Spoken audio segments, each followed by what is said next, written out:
It's incumbent upon each one of us to take control of our own health. What I've learned in the last 25 years of my research and education is that most, if not all, symptoms are due to inflammation.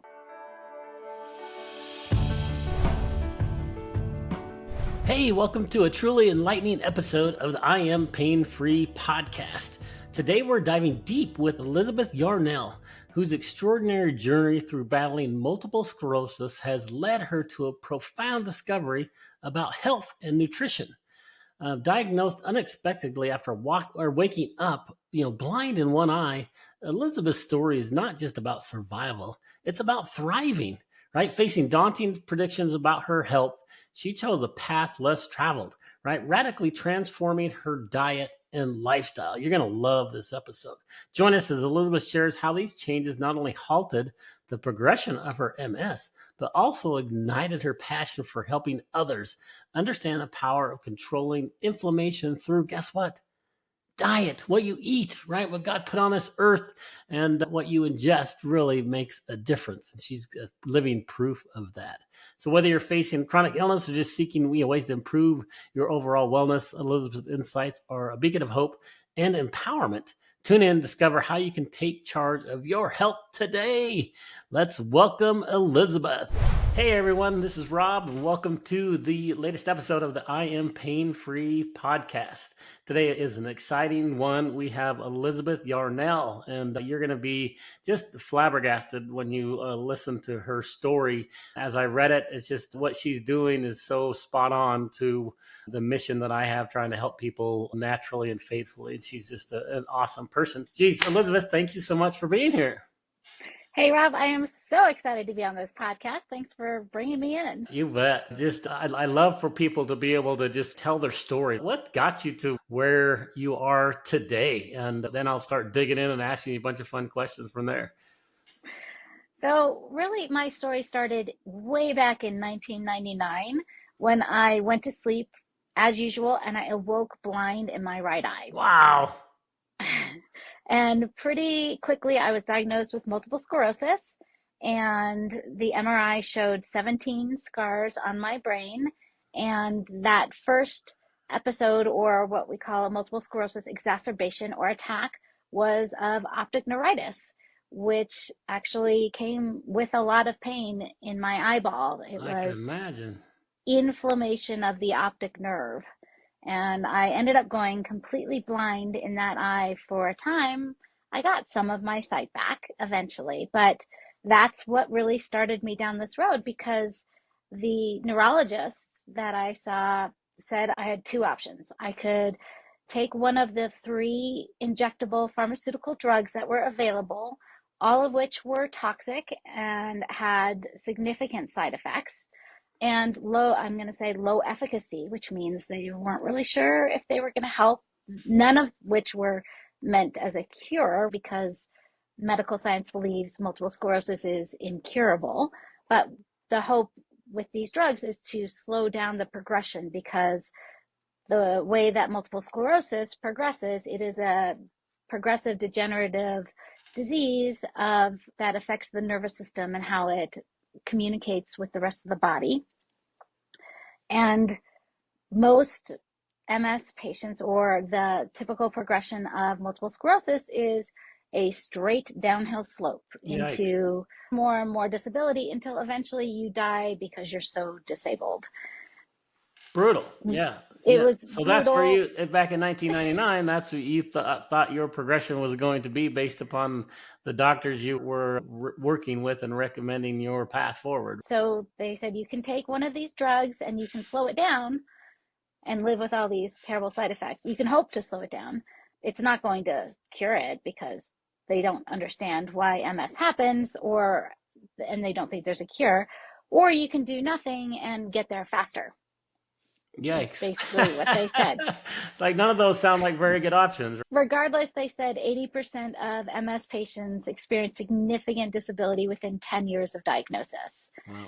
So here I was literally just about to turn 30 years old at this time, and learning that by the time I was 40, I was probably going to be in a wheelchair. Brutal. Yeah, That, yeah, yes, that's no fun. That's no fun at all. no fun at all. Like most people who receive that kind of diagnosis, I literally went home and cried for weeks. But when I pulled myself out of my bed and started trying to figure out what could I do to make my future better, because obviously it means the most to me, more Right. to me than to any of these doctors. Yep. And the doctor said there's nothing you can do. You can just basically go home and wait for this to happen. And I thought, I can't do that. That's the most depressing thing I've ever heard of. And that's Yeah. just not the kind of person I am. It was my then fiance at the time that who he was a competitive athlete, and he was the first one who suggested that maybe I ended up where I was because my diet was so bad. And I had to admit he was right, because at that time, really for that entire decade of my 20s, the only staple foods I kept in my apartment were Crystal Light, Diet Coke, and gummy bears. Now that's a combo. So, really, a recipe for destruction of your body with no nutritional value at all. Right. I hadn't really given any thought to my health at all. I had a lot of different hats I was wearing, none of which had to do anything with health. But this knocked me by the wayside. And so that's when I started studying about diet and nutrition and how what you eat affects how you feel and how you function. And I learned, wow, you know what? I never learned any of this stuff growing up, even though I come from a medical household. My father's Wow. a neurologist, my mother's a psychologist, my stepmother was a physical therapist. So there was a lot of medical stuff or knowledge happening in my growing up years, but nothing to do with what you ate. Isn't that, Even it's just interesting that I've been doing a lot of research on this, the medical industry and field the last couple of years, because I've just become awake to all this stuff just in the last few years. But it's been just incredible to me how that is just like totally skipped over, that our nutrition and even the recommended nutrition that they teach people is wrong. It's like what? It's like what that's the true. heck? It's incredible. So Sorry to interrupt my you. I just wanted to No, you're absolutely edify. right. So My father went to medical school in the 50s, right? okay, 1950s, so a long time ago. right. He didn't learn anything about nutrition.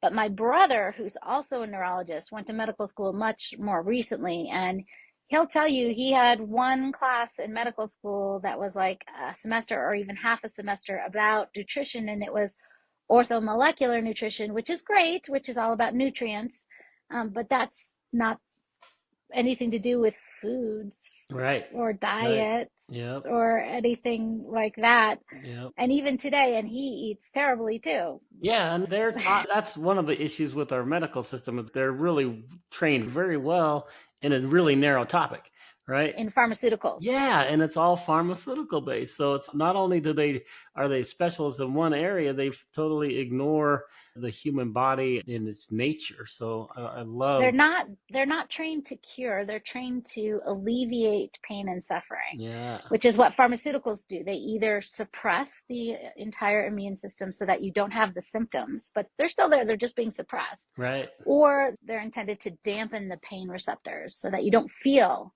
the symptoms. They're still there, but you don't feel them. right. So there's nothing about curing in our medical world. And do you know why our medical system is like this? I would love to hear your. I have an opinion, but I'm super excited to hear your opinion. I have some facts. So, around the turn of the century, around 19, the two of these new oil barons, basically, Andrew Carnegie and Nelson Rockefeller, they were bringing up oil out of the ground, and they said, how can we maximize our profits with oil? And they had chemists working on, especially Rockefeller had chemists working on creating things out of oil, and they created some pharmaceutical supplements that we call medicines. And he said, oh, this is great, but how are we going to convince people to take these pharmaceutical based medicines? That's not how the world was in 1900. There was all sorts of healing modalities. There was homeopathy, there was traditional folk medicine, there was healing herbs, all sorts of things, but nothing to do with pharmaceuticals. So they commissioned something called the Flexner Report. Have you heard of Go it? girl, go girl. So the Flexner Report basically demonized any kind of healing practice or any kind of modality that wasn't pharmaceutical based, and basically said it was all witchcraft and it was not modern science. And then they took it a step further and they went across the country and to all the medical schools that were there, or healing schools, and they said, we will fund you if you agree to only teach pharmaceutical based healing modalities. And the ones that agreed were funded, and the ones that didn't were driven out of business and went out. And so now there's fewer medical schools for teaching healing practices. And so those medical schools said, we don't have that many spots anymore. We're going to limit this only to white men who can come in and go to our medical school. So no women, no African Americans, nobody but white men can come and learn medicine. We're going to elevate this and put these medical doctors up on this pedestal above other members of society so that they can demand money and they can demand respect and they can push these pharmaceutical based medicines. That is incredible. I love the way you explain it because that's exactly what my research has found as well. So it's just really fun to hear you explain it in a different way than I explain it, but very almost exactly the same. The one thing that I like about that research that I did was where they came up with the term quack. That's during that same time frame where they vilified anybody who was teaching natural medicine, and that's where they came up with the term quack. Just like right now, the word conspiracy theory is very similar, right? They made up this term to vilify people who were doing their own research. And the quack thing, just I always heard it. In fact, my brother, even just like within the last 6 months, my oldest brother was telling me, I went to the chiropractor and he's, oh, you were going to a quack. And I'm like, see, it's still prevalent. It's No, it's still out there for so sure. crazy. But anyway, so I love that you gave that background because it's so true. And that we are in this environment where people aren't looking at the holistic practices. In fact, what other fact about the thing that you mentioned is back then in the early 1900s, there was probably 50% of our practitioners were holistic practitioners like yourself. And there was lots and lots of them. And now there's 0.1%. It's almost nothing in comparison to the other doctors. And then they took over the medical school, the schools like you mentioned. It's just incredible how that changed our whole trajectory on our medical system. So they're much more interested in a pill for an ill rather than treating the person as a whole. So let's jump to you. You went through this thing, you started doing this research, and you're like, oh my gosh, maybe I should change my diet. So continue on with that. My diet and learning what I was doing wrong, basically, in terms of, which was everything, in terms of that darn Diet Coke. I used to love that thing too. The Diet Coke. Yes, but and not only that, like I was either eating fast food or eating at a restaurant. I never cooked at home. Again, I didn't have any food in my house besides the gummy bears. But so I started looking at that and realizing that I didn't even know what a healthy diet was. So I started reading books. This was back again in 1999, really at the dawn of the internet. And so I read books like by the ADA and the Mayo Clinic. And really what it looked to me like, what everybody was saying was that whole foods were better than processed foods. And that if you could just try to avoid processed foods and stick with whole foods, you would be a lot healthier. And I thought, okay, I think I can do that, except for I didn't know how to cook. So I started watching the Food Network and going to cooking classes. But I pretty quickly realized that when you're cooking from scratch all the time, it's very time and labor intensive. Right. And I had multiple sclerosis. So fatigue was a real issue.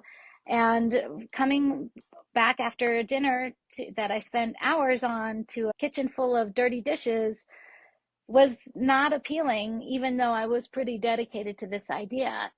So that's actually when I became an accidental inventor. Say that again. What?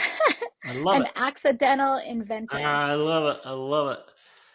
We had received a cast iron Dutch oven as a wedding gift. And we thought, oh, this is a really cute little pot, but I don't know what to do with it. I've never had anything like cast iron like this. And then one night I was watching a late night infomercial, and this man came on, and he had this countertop appliance, and he said, you can make your whole meal in this one countertop appliance. And he puts in dry rice and a can of tomatoes, and then a metal grate, like a barbecue grill type grate. And then he puts chicken breast on top of that, and then another metal grate, and then brownies on top of that, covers the whole thing with a dome, plugs it in and turns it on. And I Wow. thought, wow, that's brilliant. Yeah, I But I want don't one of have those. one of those, and I don't have any money to buy one. And I thought, I didn't have those metal grates. And I thought maybe I could do something similar in this little cast iron Dutch oven that we had just received as a wedding gift. Right. And so I went over to my oven, and I thought, I bet that countertop appliance he had probably got pretty hot. So I didn't know how to cook. I turned my oven on to 450 degrees. Again, if I knew how to cook, you basically only cook bread and pizza at 450 degrees. Right. But I pulled out frozen fish fillets out of my freezer, and I had some fresh vegetables and herbs, and I threw them all into my cast iron Dutch oven and put the lid on it, put it in this 450-degree oven, and in about half an hour, it just smelled like dinner. And that just became the way that we cooked. And then I had my college roommate came, and she stayed with us for a week. And at the end of the week, she said, will you please teach me how to cook like you cook? And I said, you Really? saw me do it. I just throw everything in the cast iron Dutch oven. And she says, I think there's a little bit more to it than that. And so that's when I sat down, and one of my hats before this was as an instructional designer. And so I wrote what I consider to be an instruction manual. And you can see behind me, that's my cookbook on the wall back there. Oh, cool. Um, but I ended up getting this technique patented. Nobody had ever written down this particular cooking technique before. So I have 2 patents, and the cookbook has sold more than 70,000 copies. And it's really just an instruction so you can do it yourself. That's so cool. I love that story. That's fantastic. So So how long ago was that? When did you create the cookbook? I published the first version in 2005. Okay. So a long time ago. Right. And then I was feeling better, but I was really starting to become more interested in natural health once I realized like how far just changing my diet could take me. Right. And so I started taking classes and workshops, and I ended up getting my doctorate in traditional naturopathy. So I'm a traditional naturopath. Nice. And then I opened my clinic online in 2011, helping people design customized anti-inflammatory diets for their chronic inflammatory issues like multiple sclerosis. Right. So that's such an amazing story. So how long did it take for you when you started eating healthy for you to feel better and for your MS to get better? So in the beginning, again, my father's a neurologist. So he was quite insistent that I take one of the injectable Mm, drugs, right. which I did, and I had terrible side effects. For 3 years, I had hives all over my Oh entire no. body. Like a good day was 30 hives, and a bad day was 300 hives. Oh, And then finally, towards the end of my time on this drug, when I would inject it, I had to inject myself every day, and I'm a huge needle phobe. But I would inject myself, and I would have a seizure before the needle was even withdrawn. wow. And finally, I realized, you know what? My body is telling me very clearly it does not want to be on this drug. And against the wishes of my father, again, who is a medical doctor, um, I stopped taking any drugs in right around 2005. So Okay. I think by that point I've been working very hard on changing not only my diet, but my environment, everything from my laundry detergent to stop using dryer sheets, to stop using air fresheners, to all of the toxic things, and starting to read labels on foods and really cleaning everything up. So how long did it take? I tell people there's a rule of thumb in the world of natural health that says for every condition, it takes a minimum of 2 months for healing to happen. But to those 2 months, you add another month for every year that you suffered. Yeah. So I had probably been having some MS symptoms maybe for 10 years. Wow. So it took, I'm going to say 3 years. Gotcha. But Gotcha. I was feeling better all along.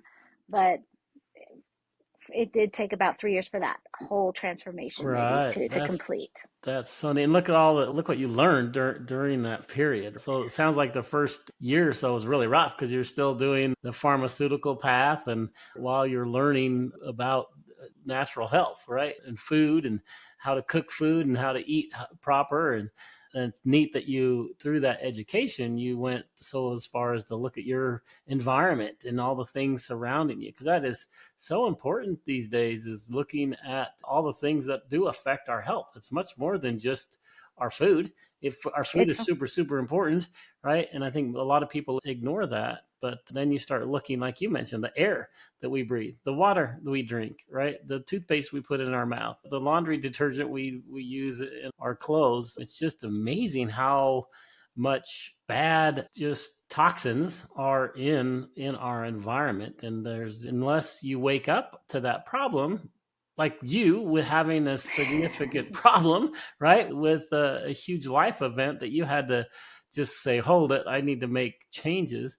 It happens so gradually to people. Like it took 10 years for it to finally hit you.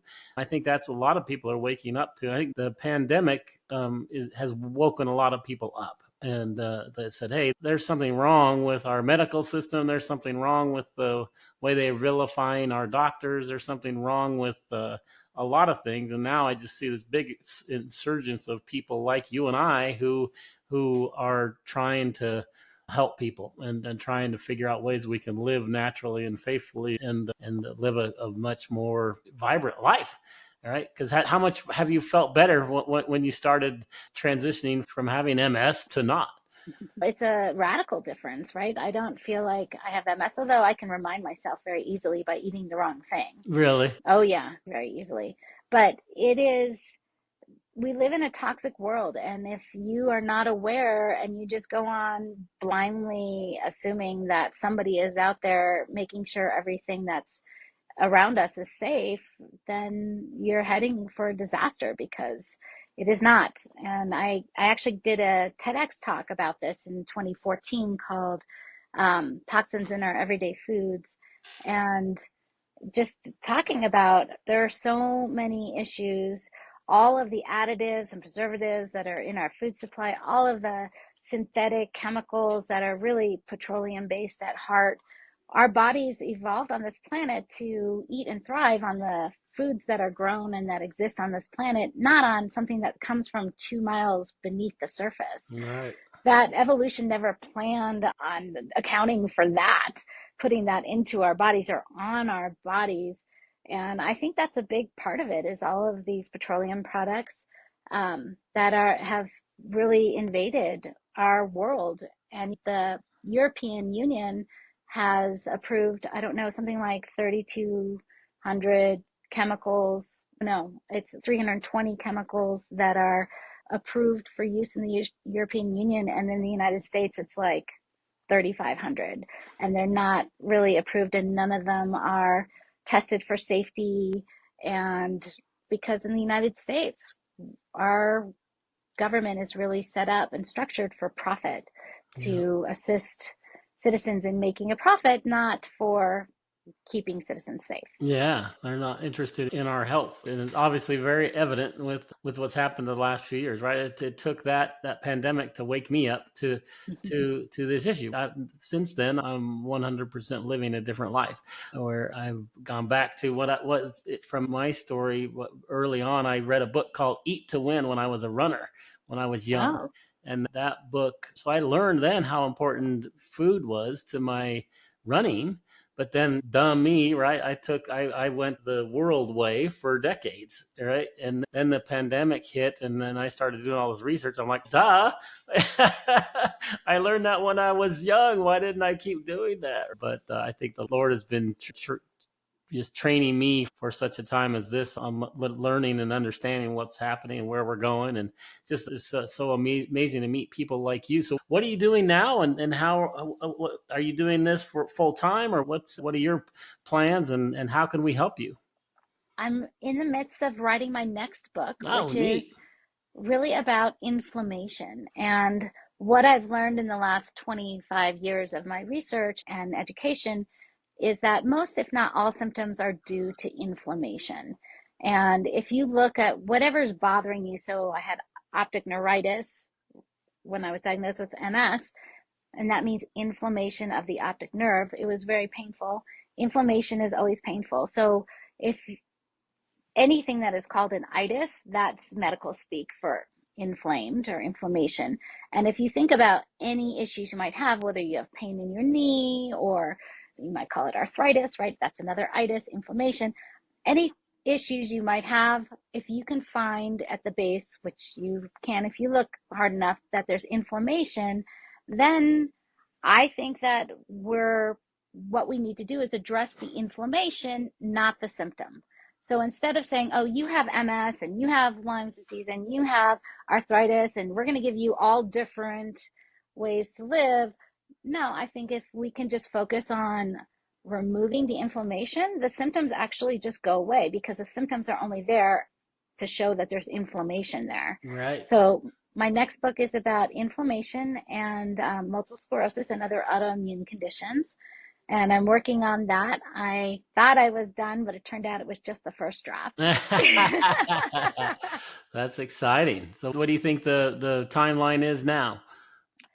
I'm not really sure. I'm Really? hesitant to even say. But in the Okay. meantime, I have my day job is called the Inflammation Academy. Awesome. And that is an online environment where I work with people depending on your level of commitment, your level of investment, how far you want to take it to learn about all these different places, all these different ways that your body's being triggered for inflammation and that's causing you pain. And then how can you release that pain, release that inflammation, get rid of those triggers naturally and live pain free. Nice, nice. That's fantastic. So, for people to find that, how do they find your academy?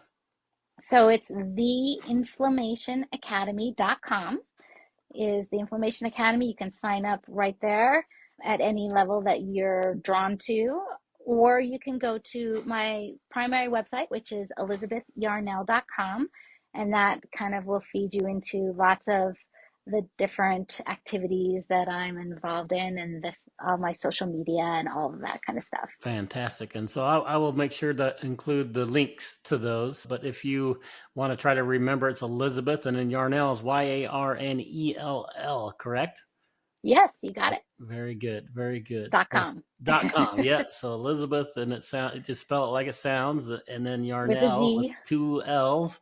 Two .com, L's. and you can get to her website and she's got some amazing resources there and lots of good content, and you go just watch her speaker reel is really cool. She's been doing this and speaking around the world on these topics, so she's very well thought of and respected. And just thank you so much for taking the time, because I'm real excited to get people I'd love for them to join your academy and learn how to reduce inflammation, because you're spot on. Everything that I'm learning about this is the inflammation is it's a huge problem in our world.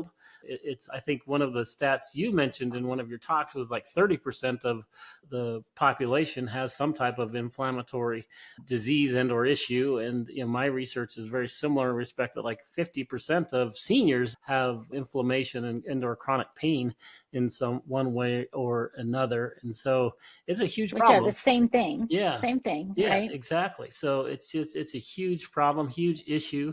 And the great thing is you can go to elizabethyarnell.com and find out some resources, as well as the inflammationacademy.com, right?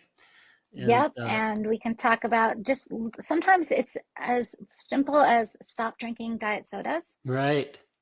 Yep. That can really make a huge difference in how you feel and function in your life. Yep. And I think, wait, when I was in college, even though I was a collegiate athlete, I still loved Diet Coke, right? I was just like, what? You start learning how bad those things are.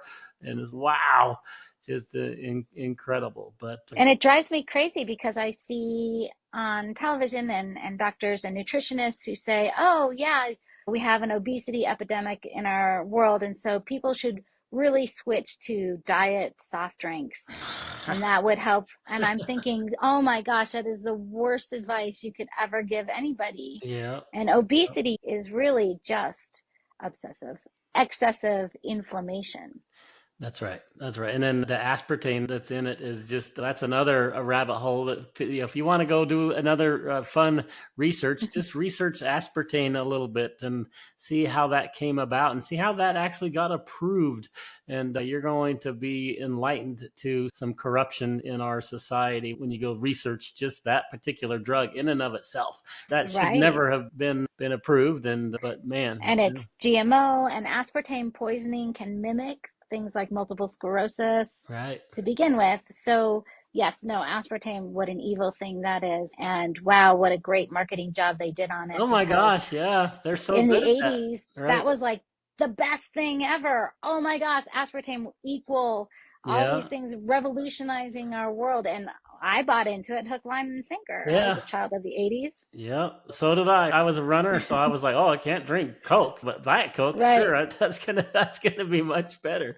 As I'm right. poisoning myself, but And then if you have a Diet Coke addiction, you don't even notice the aspartame taste anymore until you quit that addiction. And then now if I can, I had a sip of Diet Coke a couple years ago, and I spit it out. It was so disgusting.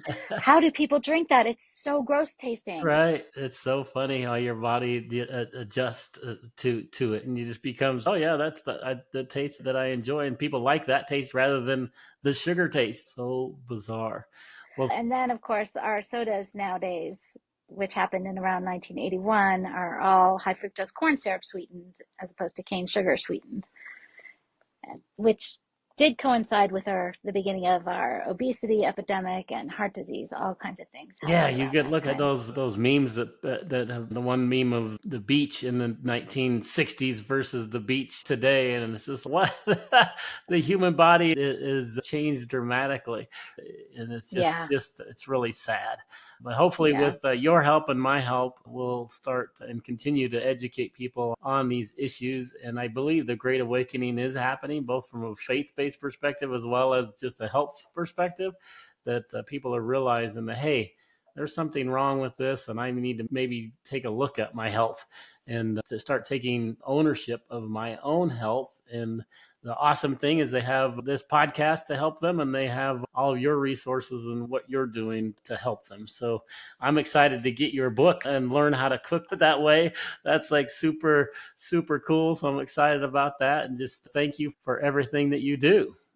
Thank you, Rob, because I agree that getting the word out there to that people can be empowered in and of themselves. They don't have to wait around for a doctor to decide what to do or what to prescribe, what pharmaceutical to prescribe to them, or even more research to be done for the magic drug to come around. Right. There's so much. And in fact, it's incumbent upon each one of us to take control of our own health and educate ourselves and recognize that only we have the power to heal ourselves. Yeah, exactly. And so my faith-based approach to this is that God made the world amazing. He made our bodies amazing, and He put everything on this earth for us. And if we can eat, we eat things like you mentioned, the whole foods, and we eat them naturally, He's given us the ability to do that. So let's get back to that. Get back to eating healthy, getting back eating the right foods, and your body's going to transform. Just Yes. start doing your own research and take control of your health, because you can do it, and it's not as hard as it sounds. If you just start drinking the right water, drink healthy water, don't drink tap water, make sure it's good and filtered, right? And start getting enough of the water in your body, getting the right nutrients in your body. And how do you get the right nutrients? You use the whole foods, right? You use natural foods, all the things that Elizabeth knows so very well. So that at least gets you started, and then you can get on this transformation to look at how you can reduce your inflammation, which she is so spot on that that's the actual cause of so many problems in our society today. That if we can go fix that root cause, go fix the initial problem, which is inflammation, and when you can do that, all those symptoms and problems are going to go away. So look at how vibrant she is now, and just think when she was 30, right? She was blind in one eye and had hives, 300 hives all over her body trying to get rid of it. It's just but look at her now. So just thank you for what you do, and I really appreciate you. Thank you, Rob. I think it's so important that we have podcasts like this out there talking about these topics because they're not being talked about in doctors' offices. That's right. That's right. So eventually we'll change that, and hopefully the all natural health practitioners will be 50% of our doctors and practitioners again, like it was back in the 1900s. But we can only hope for that. But hopefully the doctors and the medical systems will wake up that they need to start treating people as a whole rather than just a specialty. Yes, it's few and far between the doctors who are going back and educating themselves on what they're calling lifestyle medicine. Right. Yep. So let's hope that happens more and more often. And the whole pharmaceutical big pharma issue is just such a big problem because they have so much money and they fund so many things and they can squash these conversations. They can cancel this message being distributed. So everybody here, if you learned something today, make sure you share it and get Elizabeth's book out there. Get her program, find out more about what she's doing and share it with everybody that you know and love, and you're going to help them live a much more vibrant and healthy life by doing so. I agree 100% here. Yeah. All right. Thank you so much. And anything else you want to share with the audience, Elizabeth? I would love to invite anyone who's interested and who's listening if they feel like maybe inflammation could be sabotaging their health and their life. They're welcome to check out my inflammation quiz. It's at inflammationinvestigator.com and it's free, but give yourself 10 or 15 minutes because it's pretty extensive. And that will give you your personal inflammation score and let you know how much inflammation is in your body and how it could be affecting you and in ways that you aren't even aware of. Fantastic. So say that one more time. Inflammationinvestigator.com. Awesome. I'll make sure I have that one in the show notes as well. So great. Well, Elizabeth, thank you so much for joining us today. And we will hopefully have you back on and we'll investigate some of these exciting things that you're doing. And when your book is released, you come back on and we'll talk about your incredible new book. It sounds exciting. I will definitely let you know. I'm excited to do that. All right. Very good. All right. Signing off from the I Am Pain-Free podcast. If you enjoyed in this episode, you might be expecting a sales pitch for a pain relief solution. But here's a pleasant surprise. I'm offering a 3-episode pop-up podcast absolutely free. This exclusive 3-episode private podcast series is packed with more value than many paid programs out there. And getting access to this is a breeze. If you're listening on your phone, simply open up your text messaging app and send the word pain-free, it can be 1 or 2 words, to 41-PAIN-FREE. So that's 417-246-3733. Again, that's 417-246-3733. If you're not a fan of texting, no big deal, right? Just visit impainfree.com. Super easy, impainfree.com. You can access this private podcast series instantly for no cost. Right? This isn't just any podcast series. We call it Beyond Pain, the triple B blueprint for pain-free existence. It really is a treasure trove of secrets, expert interviews, and a resource vault, all aimed at guiding you to live pain-free naturally and faithfully, right? My passion. It's a rare and value-packed resource that we're thrilled to share with you. So don't wait. Just grab that cell phone, grab your text messaging app, type pain-free in there, and just send it to 417-246-3733. Or, like I mentioned, go to impainfree.com and unlock this exclusive content, all completely free. God bless.